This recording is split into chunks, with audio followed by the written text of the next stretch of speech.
Something is happening right now, guys, that I genuinely think most people do not fully understand.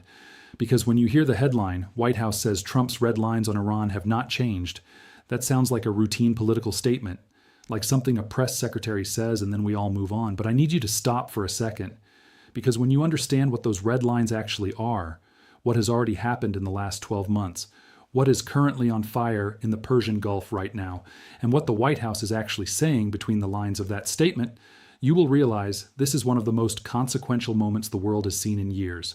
And it affects every single one of us, not just in the Middle East, everywhere. So stay with me through this entire video.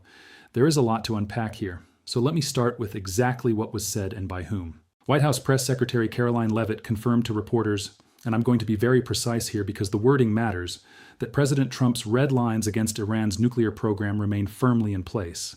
They have not changed, not softened, not adjusted, not reinterpreted, unchanged. And this statement, which sounds simple, is actually carrying an enormous amount of weight right now because of the timing. Because this confirmation comes in the middle of an active military conflict. The US and Israel launched operations against Iran.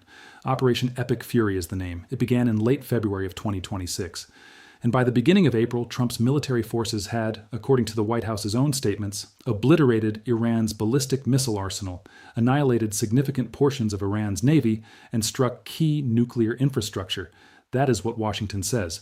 But here is where it gets complicated, guys. Because on the very same day that Leavitt is telling reporters the nuclear program was obliterated, and those results have been verified by the IAEA, on that very same day, Trump's own special envoy, Steve Witkoff, who has been leading the negotiations with Iran, said something that stopped a lot of people in their tracks. He suggested Iran is approximately 1 week away from having enough material to build a nuclear weapon. 1 week. So which is it? Obliterated nuclear program? Or 1 week away from a bomb? That contradiction right there is the center of everything. And further into this video, I will explain exactly why both statements can be partially true at the same time, and why that makes the situation even more dangerous. But first, let me talk about what the red lines actually cover. Because when Trump's team talks about red lines on Iran, they have consistently stated 4 core objectives since Operation Epic Fury began. Number 1, obliterate Iran's ballistic missile arsenal and the production capability to rebuild it. Number 2, annihilate Iran's navy.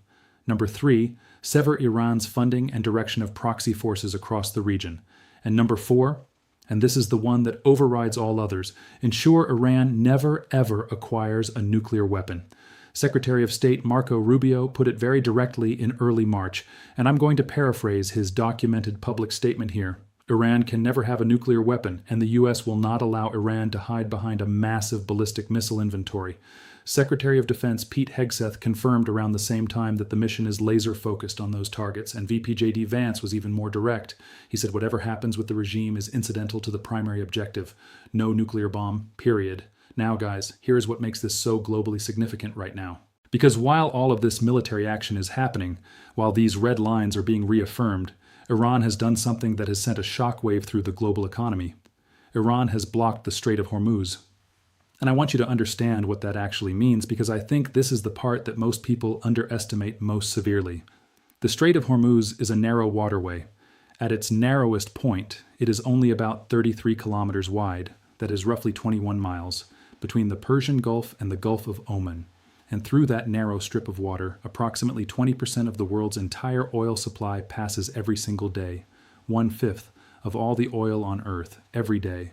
Saudi Arabian oil, Emirati oil, Kuwaiti oil, Iraqi oil.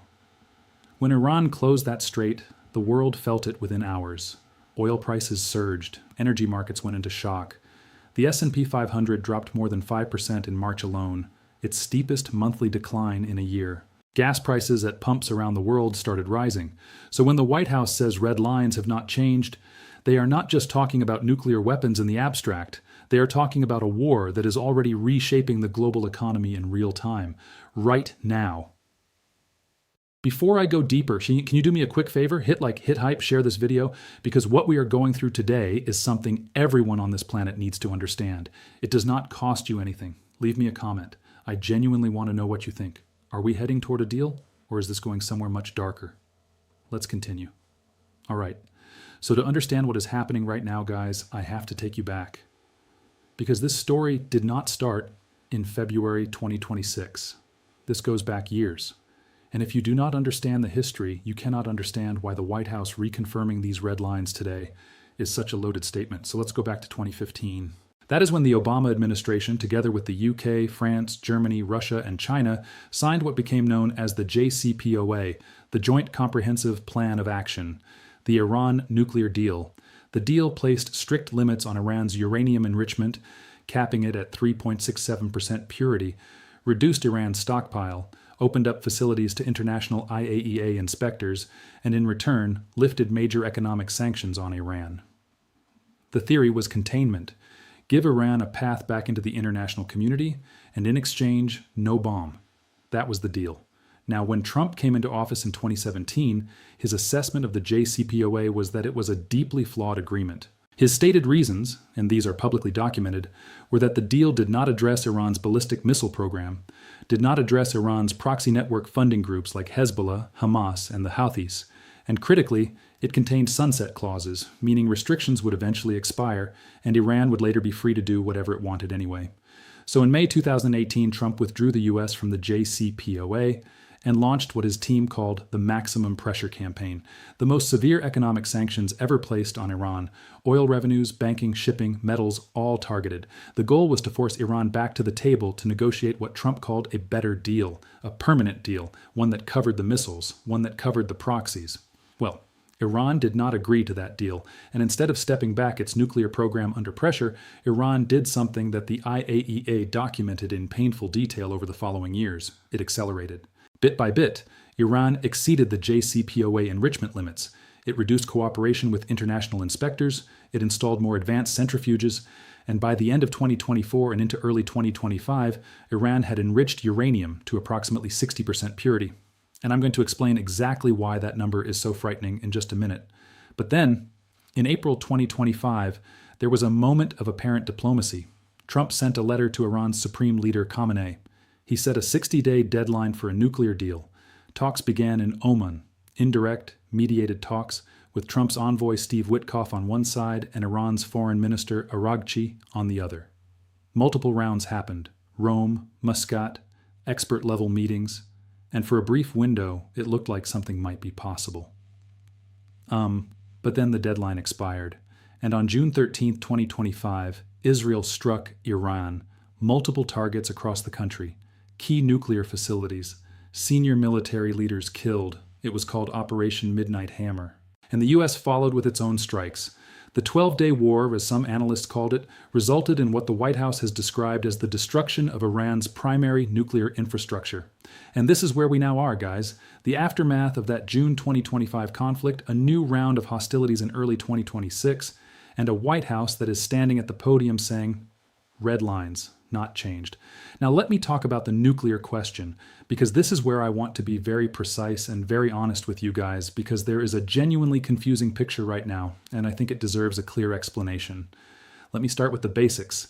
How does uranium enrichment actually work? Because you hear this word enrichment constantly, and I think most people have a vague idea, but let me make it crystal clear. Uranium comes out of the ground in its natural form with only about 0.7% of what we call uranium-235, the isotope that can actually sustain a nuclear chain reaction. Everything else is uranium-238, which is essentially inert for weapons purposes. So enrichment is the process of concentrating that 0.7% upward. You use machines called centrifuges, spinning cylinders that separate the heavier uranium-238 from the lighter uranium-235 through centrifugal force. For a civilian nuclear power reactor, you need around 3 to 5% enrichment. For a research reactor, you might need 20%. And for a nuclear weapon, you need at least 90%. That is called highly enriched uranium, or HEU. Now here's the thing that most people do not realize. The enrichment process is not linear. Going from 0.7% to 20%, that is the hardest, most resource-intensive step. Going from 20% to 60% is significantly easier, and going from 60% to 90%, that is technically the shortest jump of all, guys. Once you are at 60%, you are most of the way there in terms of the technical challenge. The hard work is already done. So when Trump's envoy Steve Witkoff said publicly that Iran is approximately 1 week away from bomb-making material, and when the White House simultaneously says the nuclear program was obliterated last June, how do we reconcile that? Here is what the IAEA and independent analysts have been saying. After Operation Midnight Hammer in June 2025, Iran's primary enrichment facilities and known stockpiles were significantly damaged or destroyed. The IAEA chief confirmed this. IAEA Director Rafael Grossi said Iran could resume enrichment in a matter of months after those strikes. And crucially, and I have to say this very clearly, guys, the IAEA's own inspectors have been unable to fully assess Iran's nuclear status since those strikes because Iran passed new legislation requiring that any inspections be approved by their Supreme National Security Council. So there are sites and stockpiles that international inspectors have not had full access to. And that information gap, that unknown zone, is exactly where the phrase 1 week away from bomb material comes from. It is not necessarily contradicting the obliterated claim. It is saying that even after the strikes, Iran may have retained undeclared material, or has rebuilt faster than expected, or has hidden stockpiles that were never known. And if that is true, and I want to be fair, this is unconfirmed and being disputed by different parties in Washington right now, then that is precisely why the White House is standing there and saying red lines have not changed. Because the job may not be done. So let's bring this all the way up to right now, because the last 48 hours have been extraordinary in terms of how fast things are moving. Here is the documented timeline of what just happened. On April 6, 2026, during a press conference, Trump was asked about the Strait of Hormuz, which Iran has been blocking since the war began, causing that global oil supply shock we talked about. Trump set a deadline. He demanded Iran reopen the Strait of Hormuz by 8 p.m. Eastern Time on April 7th. That is Tuesday night. Or in Trump's words, face being heavily bombed. He also threatened Iran's bridges and power plants. Now, I have to be balanced here, guys, because this is where it gets genuinely complicated from an international law perspective. Targeting civilian infrastructure like power plants and bridges is highly controversial and has drawn criticism from international lawyers and humanitarian organizations who argue that such targets raise serious concerns under international humanitarian law. The Trump administration has stated the U.S. would always follow international law. But this debate is real and ongoing, and I want to be accurate. I am not going to take a political side here. What I can tell you is what happened next. Pakistan's Prime Minister Shehbaz Sharif publicly appealed to Trump to extend the deadline. There were reports of ceasefire discussions. There were conflicting reports, some saying Iran was reopening the strait, others saying hostilities were continuing. Trump himself said on Monday that Iran is an active, willing participant in negotiations and that talks with intermediaries are going well. So we have on one hand a military deadline with explicit threats of massive escalation, and on the other hand, simultaneous diplomatic signaling.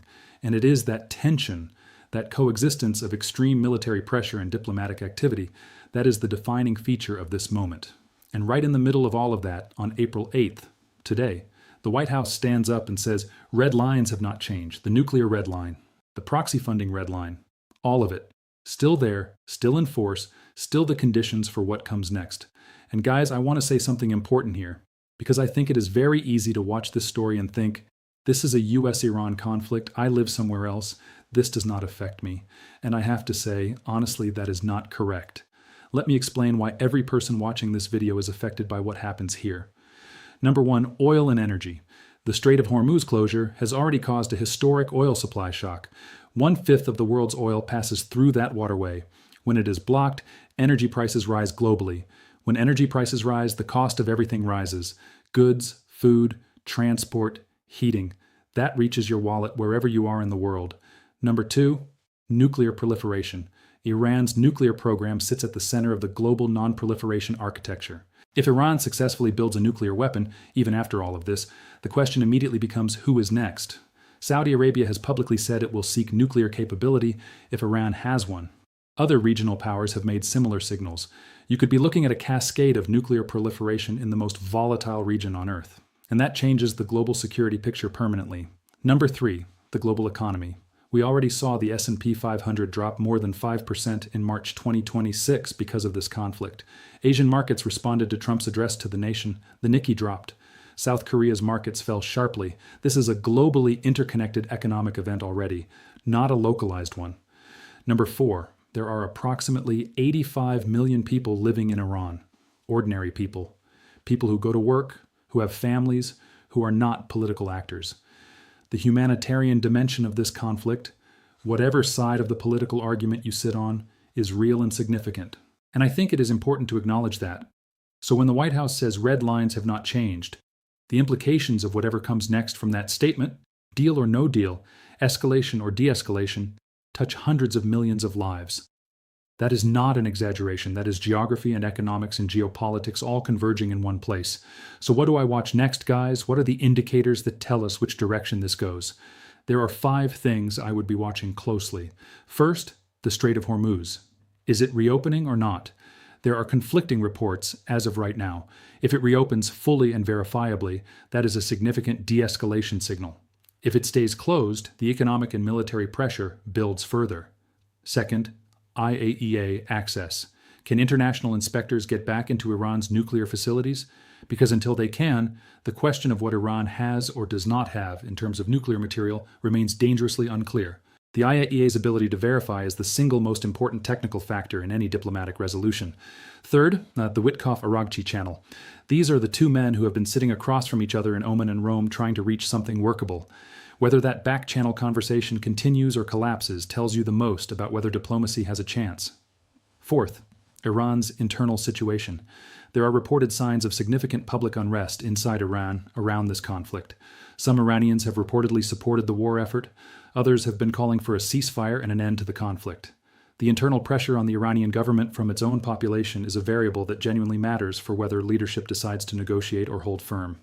And fifth, and I think this is the most critical indicator of all, any signals from Washington about what a deal actually looks like.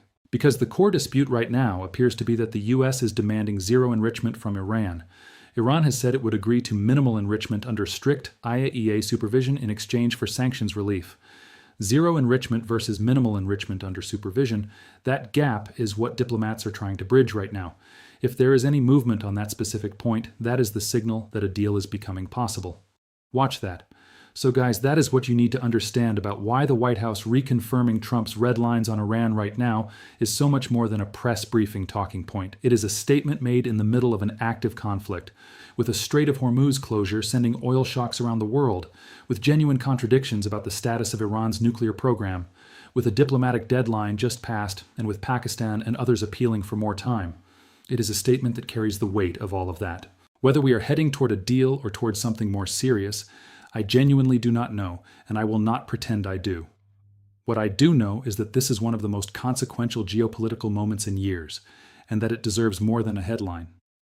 I will keep watching this closely for you. If you found this useful, give it a like. Share it with someone who you think should understand what is really going on here, and leave me a comment. What do you think? Can a deal get done? Is the diplomatic path still open, or have we crossed a point of no return? Check out the end screen for more videos on what is happening in this region. Stay informed, guys, stay aware, and stay safe. Bye-bye.